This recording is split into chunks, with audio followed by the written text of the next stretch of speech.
Morning students, class 12-এর পর যে কটা প্রফেশনাল ডিগ্রি কোর্সেস আছে তার মধ্যে বেশ কিছু কোর্সের কিন্তু ক্লাস স্টার্ট হয়ে গেছে। প্রফেশনাল ডিগ্রি কোর্সগুলোর কথা বলছি এবং 2024-25 সেশনের কথা বলছি। খুব শিগগিরই রেজিস্ট্রেশন স্টার্ট হয়ে যাবে, মানে যে কলেজ যে ইউনিভার্সিটির সাথে অ্যাফিলিয়েটেড আছে সেই সমস্ত কলেজে যখন ইউনিভার্সিটি রেজিস্ট্রেশন একবার স্টার্ট হয়ে যাবে এবং সেই রেজিস্ট্রেশন প্রসেস যদি একবার কমপ্লিট হয়ে যায়, ক্লোজ হয়ে যায়, সেক্ষেত্রে সেই কলেজে যদি সিট থাকেও সেই পার্টিকুলার কোর্সে, তখনও কিন্তু অ্যাডমিশান আর সম্ভব নয় এই বছরের জন্যে। বিশেষ করে তোমরা যারা বিভিন্ন প্রফেশনাল ডিগ্রি কোর্স করতে চাইছো, তার মধ্যে যেটা সবচেয়ে বেশি আমার মনে হয় যে কটা প্রফেশনাল ডিগ্রি কোর্সেস আছে তার মধ্যে সবচেয়ে যেটা জব ওরিয়েন্টেড বেশি, মানে যে কোর্সটা কমপ্লিট করার পর চাকরি পাওয়ার সম্ভাবনা সবচেয়ে বেশি, সেটা হচ্ছে bachelor of medical laboratory technology বা বিএমএলটি। তোমরা নিশ্চয়ই জানো, ভীষণভাবে মানে কেরিয়ারিস্টিক কোর্স। এই কোর্স কমপ্লিট করার পর বিভিন্ন মেডিকেল যে ল্যাবগুলো আছে, যেখানে প্যাথোলজিক্যাল ল্যাব হয় বা বিভিন্ন ডায়াগনোসিস সেন্টার বা ব্লাড ব্যাঙ্ক বা বিভিন্ন রিসার্চ সেন্টার, যেগুলো মেডিকেল রিসার্চ সেন্টার, সেই সমস্ত জায়গায় ল্যাবে টেকনিশিয়ান হিসেবে কাজ করার সুযোগ পাওয়া যায় এবং হায়ার স্টাডির মাধ্যমে আরও টপ লেভেলের রিসার্চ সায়েন্টিস্ট অবধি হওয়া যায় এবং বিভিন্ন যুগান্তকারী আবিষ্কারের সঙ্গে নিজেকে যুক্ত করে নিজের কেরিয়ারটাকে টপ লেভেলে নিয়ে যাওয়ার সম্ভাবনা থাকে এই কোর্সের মাধ্যমে। তোমরা যারা এখনও পর্যন্ত এই কোর্সে অ্যাডমিশান নাওনি কিন্তু চিন্তাভাবনা করছো যে এই কোর্সে অ্যাডমিশান নেবে কি নেবে না, দেখো আর বেশি কিন্তু সত্যিই এই বছরের জন্য সময় নেই। আগস্ট মাসের মোটামুটি 20-25 তারিখের মধ্যে কিন্তু রেজিস্ট্রেশন স্টার্ট হয়ে যাবে এবং কমপ্লিটও হয়ে যাবে। ওকে, তো আগস্ট মাসের শেষের মধ্যেই কিন্তু এই বছর বিএমএলটির যে অ্যাডমিশান সেটা কমপ্লিট হয়ে যাবে। তোমরা যারা এখনও পর্যন্ত মানে ডিসিশান নিয়ে উঠতে পারেন, বিশেষ করে আমি বলবো যারা নিট দিয়েছো কিন্তু নিটের র্যাঙ্ক হয়তো খুব ভালো হয়নি এবং বুঝতেই পারছো যে আলটিমেটলি সরকারি কলেজে চাকরি মানে মানে সরকারি কলেজে মানে অ্যাডমিশান পাওয়ার সম্ভাবনা নেই, বুঝতেই পারছো। কাউন্সেলিং, কারণ সরকারি কলেজে একমাত্র কাউন্সেলিংয়ের মাধ্যমেই অ্যাডমিশান নিতে হয়, এছাড়া কোনো উপায় থাকে না। আর বাদবাকি যে বেসরকারি কলেজ যেগুলো রয়েছে, মেডিকেল কলেজ, সেখানে অবশ্যই ডাইরেক্ট অ্যাডমিশানের মাধ্যমে ম্যানেজমেন্ট কোটার যে সিট আছে সেখানে অ্যাডমিশান পাওয়া যায়।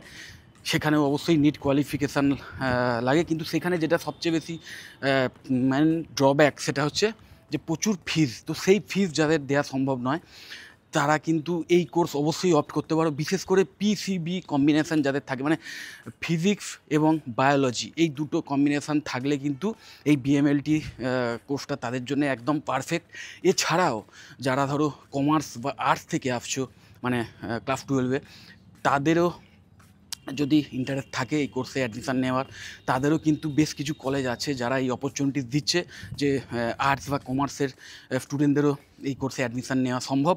তো তারাও কিন্তু এই কোর্সে অ্যাডমিশান নিতে পারো এবং মনে রাখবে এটা কিন্তু ম্যাকআউট অ্যাফিলিয়েটেড কলেজ থেকেই এই সুযোগ পাচ্ছ। সো মানে সরকারি যে university, Maulana Abul Kalam Azad university of technology, আমাদের রাজ্য সরকারের যে ইউনিভার্সিটি, তার অ্যাফিলিয়েশানেই কিন্তু এই সমস্ত কলেজে এই বিএমএলটি কোর্স করানো হচ্ছে, যেখানে আর্টস, কমার্স, সায়েন্স যে কোনো ব্যাকগ্রাউন্ড থেকে এসে কিন্তু স্টুডেন্টরা এই কোর্স করার সুযোগ পাচ্ছে। এরকম একটা হাইলি প্রফেশনাল ডিগ্রি কোর্স এবং সেই কলেজে কিন্তু কমপ্লিটলি মানে প্রফেশনাল যারা আছেন, যারা প্রফেশনাল ফ্যাকাল্টি আছেন, যাদের বিভিন্ন ইন্ডাস্ট্রিতে কাজ করার এক্সপিরিয়েন্সও রয়েছে, plus highly educated, plus eligibility রয়েছে, মানে কোয়ালিফিকেশান রয়েছে, সেই রকম ফ্যাকাল্টি দিয়ে কিন্তু ক্লাস করানো হচ্ছে এবং ওয়েল ইকুইপড ল্যাবস আছে। কারণ বুঝতেই পারছো কমপ্লিটলি ল্যাব ওরিয়েন্টেড কোর্স, ল্যাবটার একটা ভীষণ বড় ফাংশান রয়েছে।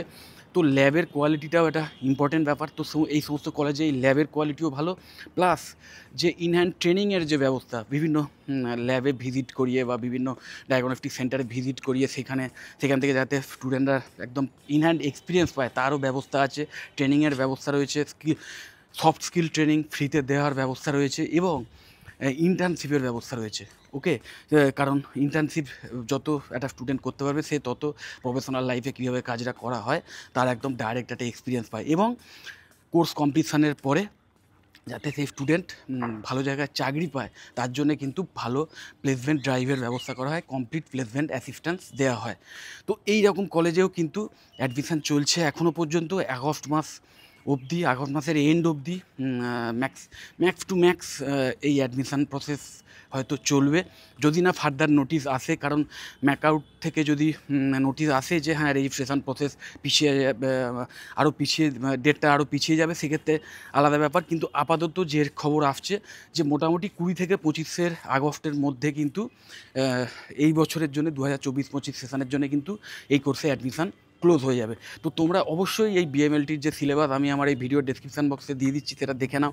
দেখে নিয়ে যদি ইন্টারেস্টেড হও তাহলে অবশ্যই এই কোর্সে অ্যাডমিশান নাও। এবং মনে রাখবে ওই যেটা বললাম যে তোমাদের মধ্যে যাদের আর্জ আছে যে এমন একটা কোনো কোর্স করা যেটা কমপ্লিট করার পরে মানে প্লেসমেন্টটা যাতে পাওয়া যায়, তার একটা মোটামুটি সিউরিটি থাকে, তাদের তাদের জন্য কিন্তু আইডিয়াল কোর্স। কারণ এই কোর্স করার পরে ওই যেটা বললাম যে চাকরির সম্ভাবনা কিন্তু সবচেয়ে বেশি থাকে। কারণ যে কোনো জায়গায় মনে রাখবে ডাক্তারবাবুদের কোনো একটা অসুখ নিয়ে ডাক্তারবাবুদের কাছে গেলে ডাক্তারবাবুরা কিন্তু বিভিন্ন রকম টেস্ট করতে দেন, এবং এই টেস্টের মাধ্যমেই আলটিমেটলি ডাক্তারবাবুরা কিন্তু বুঝতে পারেন যে সেই পেশেন্টের কী প্রবলেম আছে, শরীরের ভেতরে কোনো মিনারেলসের ঘাটতি আছে কি না, বা অন্য কোনো প্রবলেম, বা বিভিন্ন ভাইরাস বা ব্যাকটেরিয়ার মানে এফেক্টে এটা হচ্ছে কি না, এই সমস্তগুলো এক্স্যাক্ট পিন পয়েন্ট করতে পারেন, এবং তারপর কিন্তু আলটিমেট ট্রিটমেন্ট চালু করতে পারেন, ঠিকমতো মেডিসিন চালু করতে পারেন। তো সেই যে টেস্টটা হচ্ছে, সেই যে বিভিন্ন টেস্ট করতে দেওয়া হয়, সেই টেস্টটা কিন্তু বিভিন্ন ল্যাবে হয়। তো সেই ল্যাবেই যারা কাজ করবেন, যারা বিভিন্ন পরীক্ষা নিরীক্ষার মাধ্যমে ব্লাড, ইউরিন বা বিভিন্ন স্যাম্পেল নিয়ে রোগীর সেইখান থেকে যারা সেই সমস্ত পরীক্ষা নিরীক্ষাগুলো করবেন, তারাই কিন্তু এই ল্যাব টেকনিশিয়ান। সো বুঝতেই পারছো ভীষণভাবে কেরিয়ার ওরিয়েন্টেড, এবং মেডিকেল লাইন যেহেতু সবচেয়ে বেশি মানে একটা জব ওরিয়েন্টেড ফিল্ড বলতে পারো, যেখানে প্রচুর প্লেসমেন্টের সুযোগ পাওয়া যায়, সবচেয়ে বেশি, অ্যাকচুয়ালি প্রচুর নয়, সবচেয়ে বেশি প্লেসমেন্টের সুযোগ মেডিকেল ফিল্ডেই পাওয়া যায়। সেটা ডাক্তার হোক কি নার্স হোক, যে কোনো প্রফেশনের কথা বলছি, ডাক্তার, নার্স বা এই সমস্ত, তারপরেই আসে এই সমস্ত ল্যাব টেকনিশিয়ান, দেন বিভিন্ন ফার্মাসিউটিক্যাল যে সমস্ত পোস্টগুলো রয়েছে, সেই সমস্ত জায়গায় কিন্তু সবচেয়ে বেশি রিক্রুটমেন্ট হয়, সবচেয়ে বেশি প্লেসমেন্ট আছে, সবচেয়ে বেশি ভ্যাকেন্সি থাকে। সো অবশ্যই তোমরা এই কোর্স অপ্ট করতে পারো যারা কেরিয়ার নিয়ে খুব মানে সিরিয়াস। তো যদি এইরকম কলেজ সম্পর্কে ডিটেলে জানতে চাও, বা কোন কলেজে কীভাবে অ্যাডমিশান হচ্ছে, তার কমপ্লিট প্রসিডিওর কী, বা এই কোর্স সংক্রান্ত ব্যাপারে আরও যদি কোনো এনকোয়ারি থাকে, তাহলেও অবশ্যই, যদি প্রফেশনালদের থেকে একদম যারা ফ্যাকাল্টি আছেন তাদের থেকে প্রফেশনাল ওপিনিয়ন জানতে চাও, তাহলেও কিন্তু অবশ্যই আমাকে কল করতে পারো বা হোয়াটসঅ্যাপ করতে পারো, অথবা আমাদের যে ওয়েবসাইট আছে আমি সেই ওয়েবসাইটের লিঙ্ক আমার এই ভিডিও ডেসক্রিপশান বক্সে দিয়ে দিচ্ছি, সেইগুলো দেখে নেবে, দেখে নিয়ে তোমরা কিন্তু কন্ট্যাক্ট করতে পারো, এবং অবশ্যই খোঁজখবর নিয়ে তোমরা অ্যাডমিশান নিয়ে নিতে পারো, নিয়ে পড়াশুনো স্টার্ট করে দিতে পারো। কারণ মনে রাখবে পড়াশুনো কিন্তু স্টার্ট হয়ে গেছে, মানে এই সমস্ত কলেজে কিন্তু যে স্টুডেন্টরা অ্যাডমিশান নিয়েছে তাদেরকে নিয়ে অলরেডি ক্লাসেস স্টার্ট হয়ে গেছে। সো আর বেশি দেরি নয়, এই অ্যাডমিশান প্রসেস শেষ হওয়ার আগেই কিন্তু এই বছরের জন্যে তোমরা সিটটা বুক করে অ্যাডমিশানটা শিওর করতে পারো। কারণ আর যদি দেরি হয়ে যায় আবার পরের বছরের জন্য ওয়েট করতে হবে। যাই হোক, যদি ভিডিওটা ইনফরমেটিভ মনে হয় অবশ্যই লাইক দিও, চ্যানেলটা যদি সাবস্ক্রাইব না করে থাকো এক্ষুনি সাবস্ক্রাইব করে নাও, আর এই ভিডিওটা তোমাদের বন্ধুবান্ধবদের যতটা পারো শেয়ার করে দিও। টাটা।